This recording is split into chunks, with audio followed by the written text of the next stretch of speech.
This clip is brought to you by SaveWithConrad.com.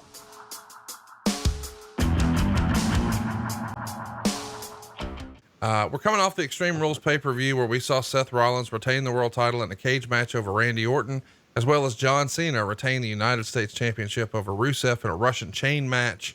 Let's get into some news and notes.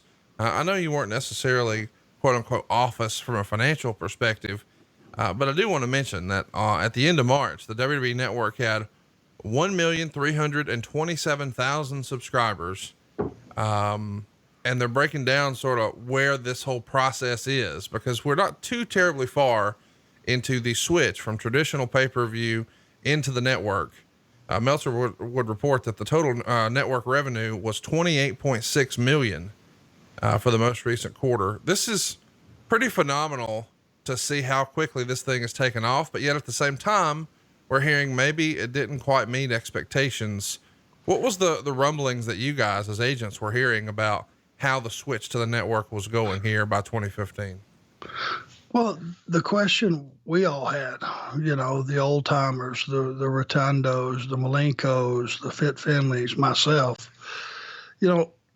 who wouldn't spend $9.99 to get all that content? We could not figure out why that was. And I don't know if it was a smaller percentage of people actually have iPads or iPhones and are willing to go that route to get a show, or that people just didn't, weren't quite as in tune as we had hoped or thought they would be to that $9.99 streaming on the different vehicles that you have. I could never figure out why there wasn't 3 million buys the next day. That was one that just, all of us, it just had us confused. Right. Because if it was me, no matter, $9.99 is one trip through Wendy's. It's not a lot of money for all that content. It was one of those things that I just thought was a no-brainer. And once it became something that you didn't have to sign up for a number of months, you could literally do it month in and month out. It really was a no-brainer. So I don't know why it is not on fire to this day. Yeah, to me, it does feel like a no-brainer, but it is interesting the way we've all sort of adjusted our viewing habits. And I mean, I venture to say that maybe 10 years ago, you probably weren't big on Netflix, but now you know your way around it. Fair to say? Yeah, but using me as, as an example is not a good one. I'm a moron. I am not computer savvy. But you're 100% correct. We're discovering stuff during this pandemic, my wife and I. This will embarrass you, but hey, the biggest thing right now that we're watching that has our interest, that we're watching every single day, is Dexter, and that's a great show.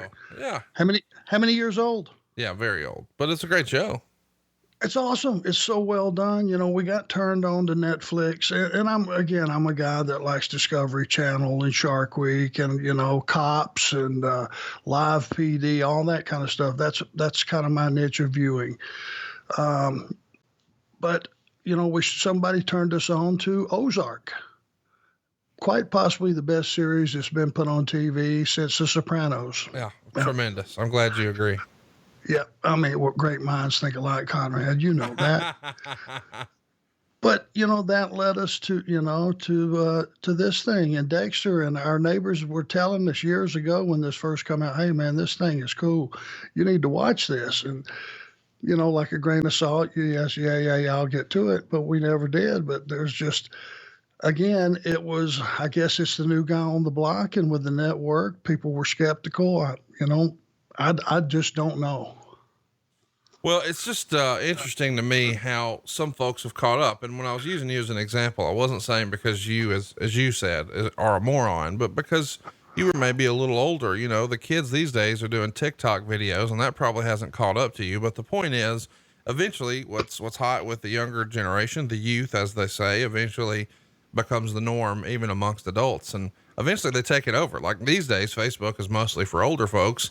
But it started as like a college thing, and it's evolved. And I think that's what the network has had a bit of a challenge doing. Every time you see people promote the WWE as a pay-per-view, like when WrestleMania was on traditional pay-per-view, there's a lot of younger people chiming in online saying, this is stupid. Who the fuck would pay $40 for a pay-per-view when you could watch the thing for $10 a month? People who don't know how to pay $10 a month. I mean, that's the idea. That's just, they're in the, hey, I've got my DirecTV or my Comcast. These aren't cord cutters. These are people who still watch TV the traditional way. And they're, as Bischoff would say, clicking through the channels. And then they see, hey, WrestleMania, let's get that. Press a button, boom, it's added to their bill and they're done.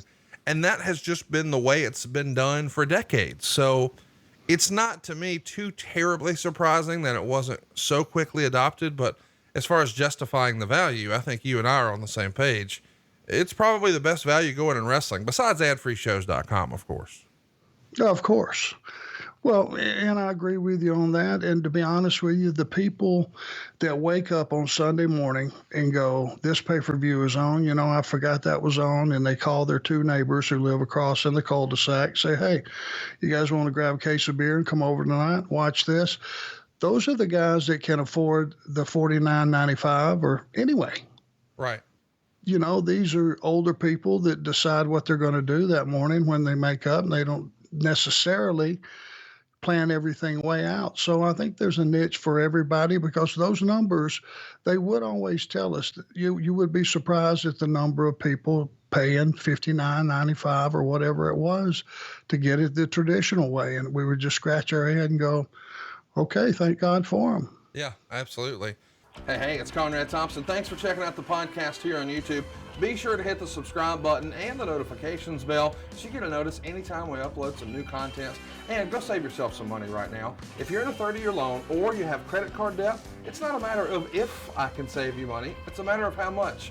Find out right now for free at savewithconrad.com.